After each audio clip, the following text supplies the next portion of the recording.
So you got yourself a bunch of loot, and a team of 3, seasoned with salt, pepper, and a third party stumbles on top of you. How are you gonna take that fight? How are you gonna come out on top with less than meta gear? Well, welcome to Retrograde. In this series of videos, I'm gonna teach you some of the fundamentals for using your gear, situational awareness, and the map to your advantage. Now, I'm not always going to come out on top in these videos. I think it would be unfair to show me winning each time, because not everybody wins each time. With that said, we're all going to learn from some of the lessons that I'm going to go through here, and hopefully we're going to become better raiders together. Now let's get started. This fight starts on reserve in the White Knight building.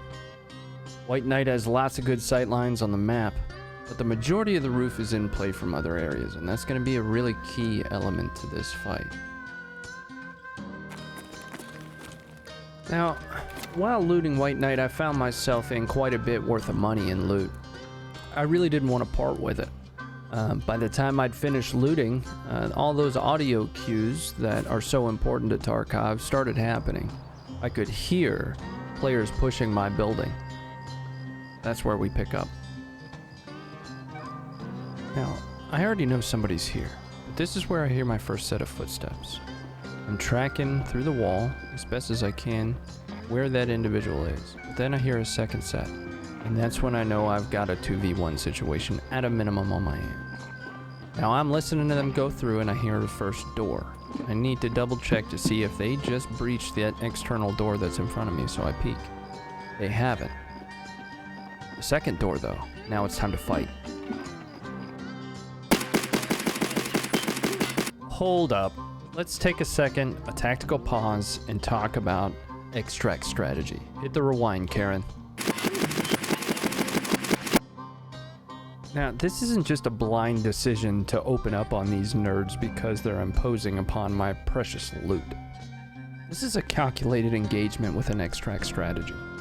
I'm not talking about D2 versus the Dome. I'm talking about a local extract. What's my exit strategy on this fight? Those that know White Knight, the roof has 2 apparent exfil choke points. The hole on the roof, which I'm just in front of, and the doorway that I'm shooting at right now. These assholes are filling one of those choke points. I don't know where that second guy is exactly, but I'm going to operate off the assumption that he's somewhere internal on third with the guy that I'm engaging. Now, I could choose to push through this fight, hopefully dropping the first guy, engaging the second, but I know that I'm running 30-round mags, and I am terrible at Tarkov. So I choose a third option. Rather than drop down, I want to stay in the fight, and I'm going to take the second level and play the Y-axis.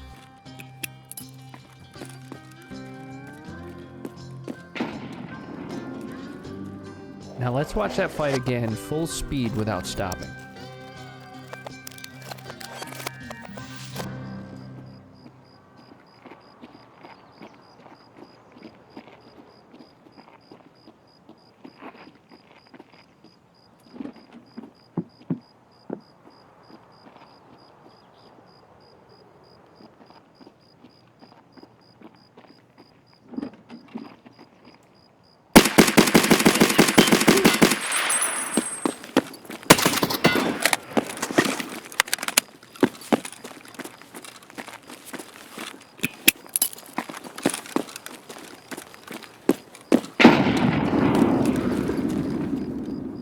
Now you've seen and heard the thought process behind the first part of this fight, but if you're keeping up, we haven't killed anybody yet.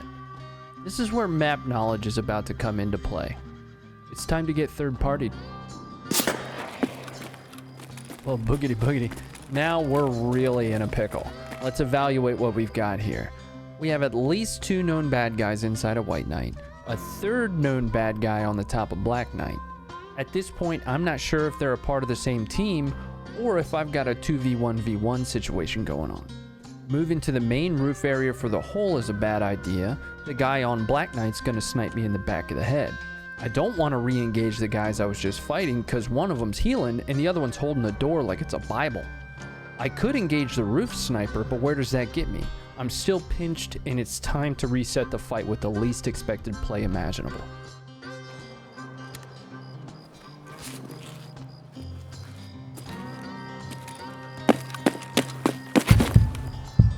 Now, I've tested this jump before. I know that usually I'll break my legs, so what you didn't see is the painkiller that I popped before I made the jump. Why I didn't break my legs this time, I'm not sure. All that said, now it's time to get back into the fight on my terms. I still don't know whether it's a 3-man or a 2v1v1 situation, but we're not out of the fight yet. I want to break line of sight, and I know the best way to do that is behind the armory or garage building here. Did you see it? This is what I'm talking about for situational awareness. Karen, rewind please.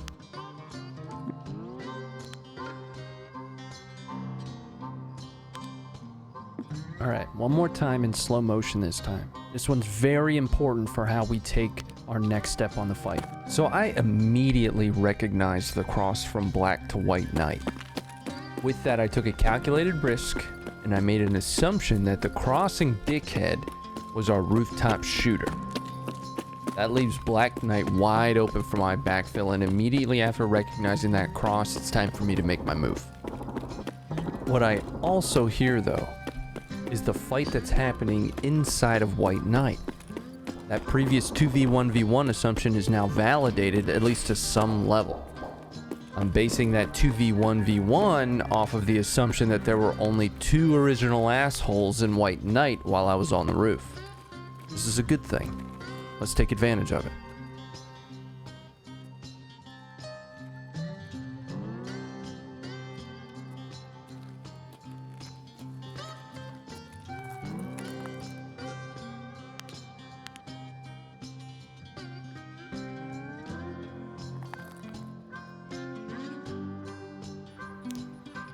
Alright, so the last lesson is the least important lesson in Tarkov. In a normal first-person shooter, hitting your shots is a major element or function of being successful. We're not playing a normal first-person shooter here. We're playing Tarkov, and in Tarkov we're surviving. That's not a pun either. This game is about surviving raids. That's how you become successful at Tarkov, is getting some loot and getting out of the raid. PvP is just an element of that survival. So even if I miss this shot, I can rotate back out of Black Knight, and because of practicing those other lessons, I have a better shot at surviving being on the receiving end of this pincer maneuver.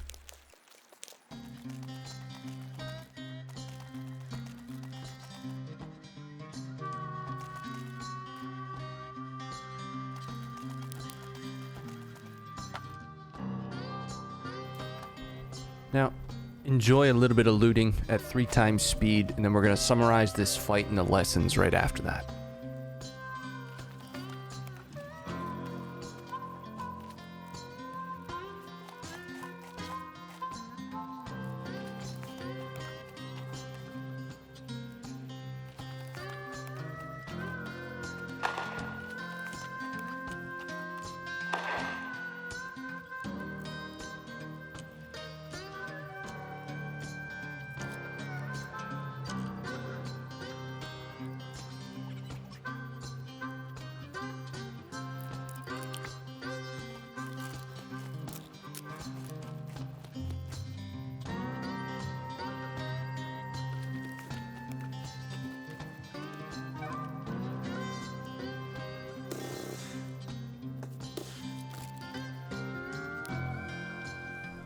Let's summarize how I came out on top of what could have been a pretty shitty situation for me.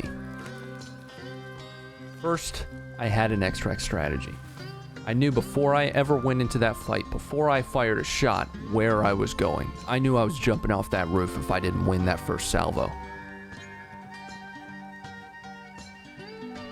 I played on my terms. I didn't let the 2 dudes that pushed me in White Knight dictate the fight. And I also didn't let the guy on Black Knight fight on his terms either. I reset the fight to my advantage. Lesson 3, I paid attention. I caught the guy crossing from Black to White Knight, and I took a calculated risk that there was nobody left behind him in Black Knight so I could backfill him. We also heard fighting inside a White Knight. That means we at a minimum had a 2v1v1 situation, and there was going to be a winning team or a winning individual. That was my new target. Pay attention. Last and least importantly, is hit the layup shot. That's it for this episode of Retrograde. We came out on top here, but we won't always. If you enjoyed the video, please do me a favor and hit the like button or the thumbs up button. And if you're watching on YouTube, do me a solid and hit the subscribe button. We're still trying to grow the YouTube presence. On Facebook, reacting to the video is huge. We're still growing as a community, and reactions really help us get the word out. I'm out of here, folks. I appreciate your time. I appreciate you watching the video, and I hope you learned something. Even if you didn't, I hope it was somewhat entertaining. Catch me live every Monday, Wednesday, and Friday, right around 6:30 Eastern Standard Time on Facebook Gaming. You can see that at fb.gg/RonnieFitGG.